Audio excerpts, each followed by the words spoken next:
বুধবার অনুষ্ঠিত হয় দিল্লি বিধানসভা নির্বাচন, আর এই দিনেই মহাকুম্ভে পা রাখলেন প্রধানমন্ত্রী নরেন্দ্র মোদী। ত্রিবেণী সঙ্গমে পুণ্যস্নান সারলেন তিনি।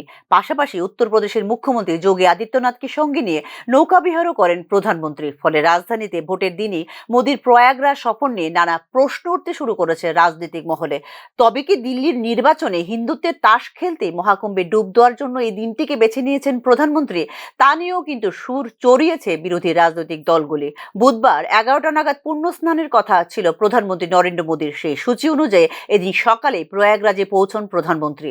প্রথমে উত্তরপ্রদেশের মুখ্যমন্ত্রী যোগীকে সঙ্গে নিয়ে গঙ্গায় নৌকাবিহার করেন তিনি।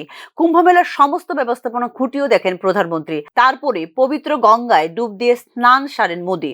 ভারতের আধ্যাত্মিক ও সাংস্কৃতিক ঐতিহ্যের প্রচার ও সংরক্ষণের প্রতিশ্রুতি দিয়েছেন প্রধানমন্ত্রী নরেন্দ্র মোদী। তাই তীর্থস্থানগুলোতে পরিকাঠামো উন্নয়ন ও সুযোগ সুবিধা উন্নত করার জন্য ধারাবাহিকভাবে পদক্ষেপ করেছেন তিনি বলে এদিন এক স্যান্ডেল উল্লেখ করে প্রধানমন্ত্রীর সদর দপ্তর। প্রয়াগরাজের সঙ্গমে যখন ডুব দিচ্ছিলেন প্রধানমন্ত্রী নরেন্দ্র মোদী, তখন দিল্লিতে গণতন্ত্রের উৎসবে সামিল হয়েছেন সাধারণ মানুষ। সকাল থেকে বুথে বুথে ছিল ভিড়। ফলে ভোটের দিনই প্রধানমন্ত্রীর মহাকুম্ভে যাওয়া এবং পুণ্য স্নান হিন্দুত্বের পালে ফের হাওয়া দেওয়া হিসেবে দেখছেন বিরোধী দল সহ রাজনৈতিক বিশ্লেষক মহলের একাংশ। উল্লেখ করা যেতে পারে, মৌনী অমাবস্যা উপলক্ষে দ্বিতীয় শাহী স্নান ছিল গত 18ই জানুয়ারি গভীর রাতে।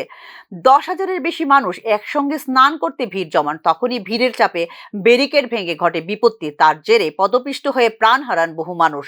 যোগী সরকারের দাবি মৃতের সংখ্যা 30, কিন্তু কংগ্রেস সহ একাধিক বিরোধী দলের অভিযোগ এই সংখ্যা অনেক অনেক বেশি। আসল সংখ্যা গোপন করছে সরকার।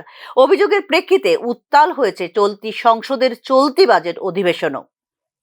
ব্যুরো রিপোর্ট, নিউজ নাও।